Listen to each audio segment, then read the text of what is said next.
Hello everyone, स्वागत है आपका बंधु सिंगिंग चैनल में। तो आज का टॉपिक है ध्रुपद, धमार और ख्याल।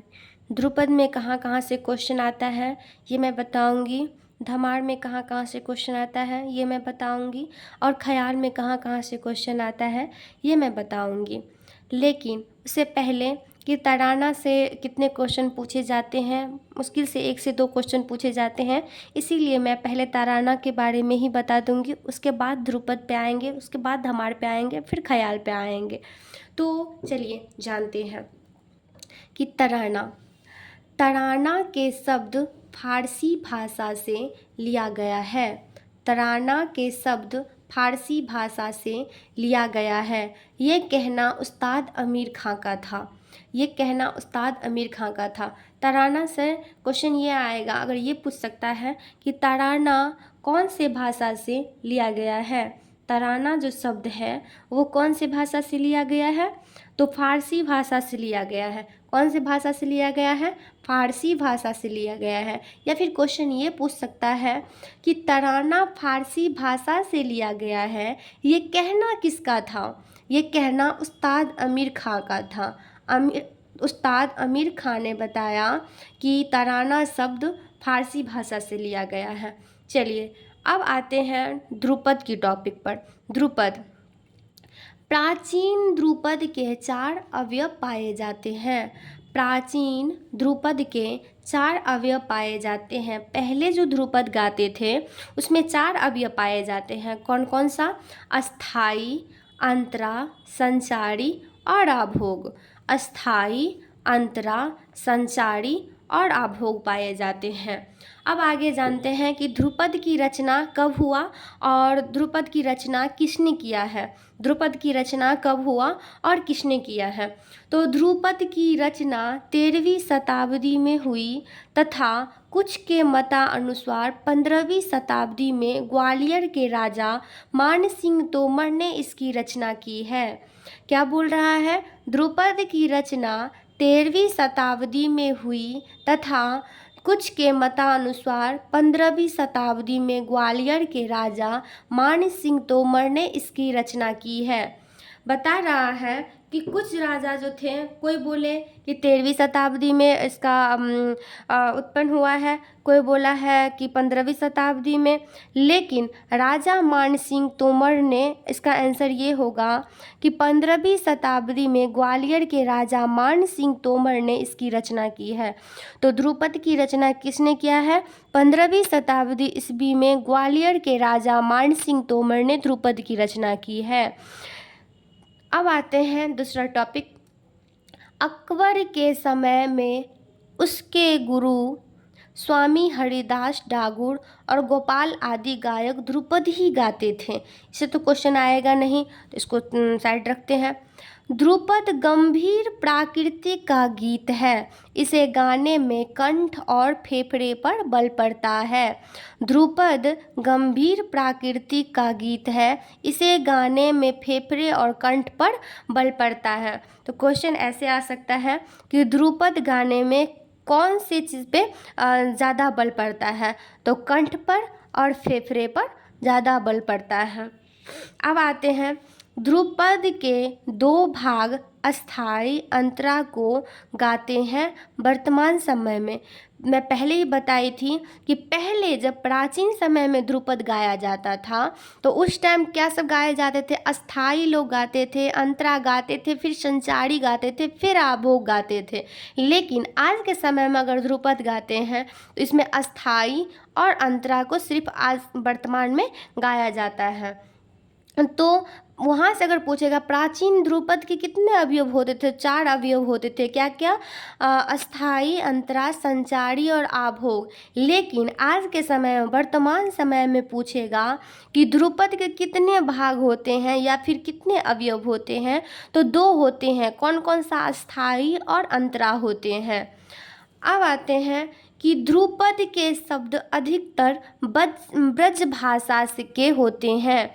ध्रुपद के शब्द अधिकतर ब्रज भाषा के होते हैं। जैसे तराना का शब्द फारसी से लिया गया है, वैसे ही ध्रुपद का शब्द जो है अधिकतर ब्रज भाषा में होते हैं। जब ध्रुपद गाइएगा या फिर ध्रुपद देखिएगा गाते हुए किसी को, तो अक्सर ब्रज भाषा में ही होते हैं।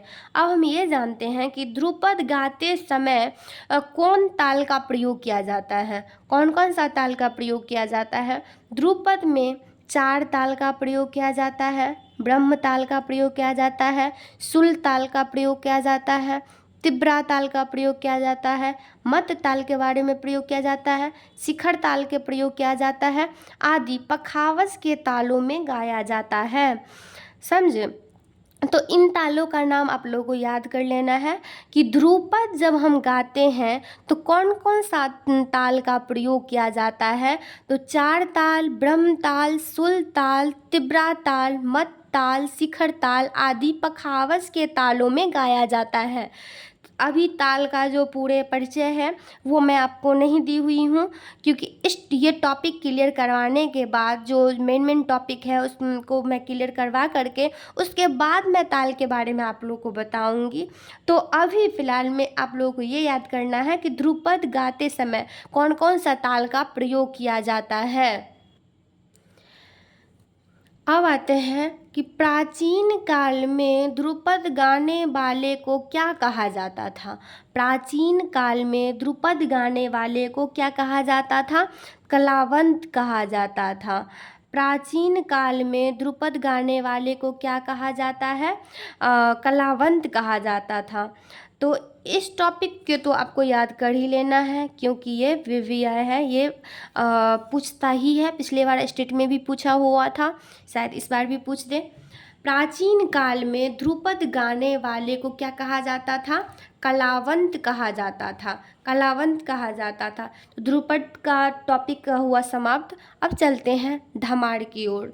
धमार के बारे में जानते हैं। धमार में ज़्यादा क्वेश्चन तो नहीं आता, लेकिन धमार में 3 से 4 क्वेश्चन आ जाता है, तो मैं बताऊंगी।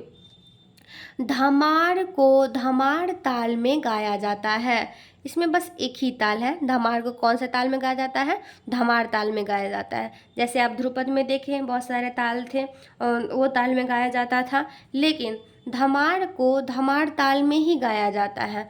धमार में मिंड और गमक खूब प्रयोग किया जाता है। धमार में मिंड और गमक का खूब प्रयोग होता है। मैं बताऊंगी कि मिंड क्या होता है, गमक क्या होता है, आगे मैं बताऊंगी आपको। ठीक। धमार के साथ पखावज बजाने की परंपरा है। धमार के साथ पखावज बजाने की परंपरा है। मतलब धमार जब गाते हैं तबला भी बजता है और पखावज के साथ भी आप गा सकते हैं। अब आते हैं ख्याल। ख्याल क्या होता है? ख्याल कौन से शब्द से लिया गया है, कितने भाग हैं, मैं आपको बताऊंगी। ख्याल यह फारसी शब्द है। ख्याल कौन सा शब्द है? फारसी शब्द है। ख्याल कौन सा शब्द है? फारसी शब्द है। ख्याल के 2 प्रकार होते हैं। ख्याल के 2 प्रकार होते हैं। कौन कौन सा? विलंबित और द्रुत। विलंबित और द्रुत। ख्याल, पहले तो ये याद करना है कि ख्याल कौन से शब्द है? फारसी शब्द है। ख्याल के कितने प्रकार होते हैं? 2 प्रकार होते हैं। कौन कौन सा? विलंबित और द्रुत। अब जानते हैं कि विलंबित क्या होता है और द्रुत क्या होता है। विलंबित क्या होता है और द्रुत क्या होता है। विलंबित, इसे बड़ा ख्याल भी कहते हैं। इसे बड़ा ख्याल भी कहते हैं। इसके साथ तबले का प्रयोग होता है। जब हम ख्याल गाते हैं विलंबित वाला, तो उसको हम क्या कहते हैं? अक्सर ऐसे द्रुत जब गाते हैं तो उसको हम ऐसे छोटा ख्याल कह देते हैं, और जो विलंबित ख्याल गाते हैं उसको हम क्या कहते हैं कि ये हम बड़ा ख्याल गाते हैं। तो इसीलिए इस बड़ा ख्याल भी कहते हैं। इसके साथ तबले का प्रयोग होता है। ख्याल के साथ कौन कौन सा ताल का प्रयोग किया जाता है? ख्याल के साथ कौन कौन सा ताल का प्रयोग किया जाता है? तो एक ताल, तिलवारा ताल, झुमरा ताल, झप ताल, आड़ा चार ताल बजाए जाते हैं। इतने ताल को आपको नाम याद ही कर लेना है, याद ही कर लेना है कि कौन कौन सा ताल ख्याल के साथ बजता है। तो एक ताल, तिलवारा ताल, झुमरा ताल, झप ताल, आड़ा 4 ताल बजाए जाते हैं। इसके केवल 2 भाग हैं। जो विलंबित ख्याल है इसका कितना भाग है? अस्थाई और अंतरा, केवल 2 भाग हैं। विलंबित ख्याल का कितना भाग है? 2 भाग हैं, अस्थाई और अंतरा।